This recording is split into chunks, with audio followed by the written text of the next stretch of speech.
పురుషుడు ఉత్తముడు పురుషోత్తముడు రాజ్ తరుణ్ బయట ఎన్ని సన్నివేశాలు జరుగుతున్నా ఆ సన్నివేశం గురించి థియేటర్ లో ఒక్కరు కూడా మాట్లాడలేదు. సినిమాలో లీనమైపోయి చూసారు. ఫ్యామిలీ ఎమోషనల్ డ్రామా అండి.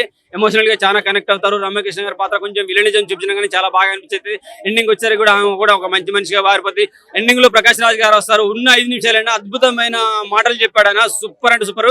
ఇప్పుడున్న సిచ్యువేషన్ లో ఇప్పుడున్న యువతికి చాలా టచ్ అవుతాయి. మనుషులుగా మంచి మనుషులుగా మారడానికి ఆయన పాత్ర చాలా బాగా అనిపించింది. అలాగే బ్రహ్మానందం గారు అయితే రచ్చ రచ్చ చేసిండు పోలీస్ స్టేషన్ లో.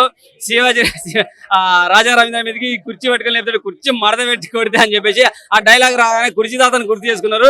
లైఫ్ లాంగ్ కుర్చీదాతను గుర్తు చేసుకున్న డైలాగ్ సినిమా థియేటర్ లో మళ్ళీ ఒకసారి కనిపించింది. అద్భుతంగా అనిపించింది. రాజధాని పాత్ర అయితే సినిమాకి హైలైట్, బీజేఎం హైలైట్, పాటలు బాగున్నాయి, సిచ్యువేషన్ సాంగ్స్. అలాగే హీరోయిన్ క్యారెక్టర్ చాలా అద్భుతంగా పల్లెటూరి వాతావరణంలో మంచి ఎమోషనల్ డ్రామాతో చూపించారు. పల్లెటూరు వాతావరణాన్ని కూడా అద్భుతంగా చూపించారు. చాలా అంటే చాలా బాగా అనిపించింది. రామ్ నిజంగా రాము హీరో పేరు కూడా రాము అని పెట్టేశాడు. నిజంగా ఆయన రాముడు మంచి బాలుడు. 14 ఏళ్ళు వనవాసంలో ఎలా అయితే ఉన్నాడో ఇక్కడ ఉన్న ఈ రాముడు సినిమాలో ఉన్న పురుషోత్తముడు 100 days అందరికి దూరంగా వెళ్ళి మంచి అద్భుతమైన క్యారెక్టర్ క్రియేట్ చేశారు డైరెక్టర్ రాము. చాలా మంచి క్యారెక్టర్ ఇచ్చాడు మన వరాసరికి. అద్భుతమైన మూవీ, ఫ్యామిలీ డ్రామా. ఖచ్చితంగా అందరూ చూడాలనుకుంటున్నా. Thank you very much.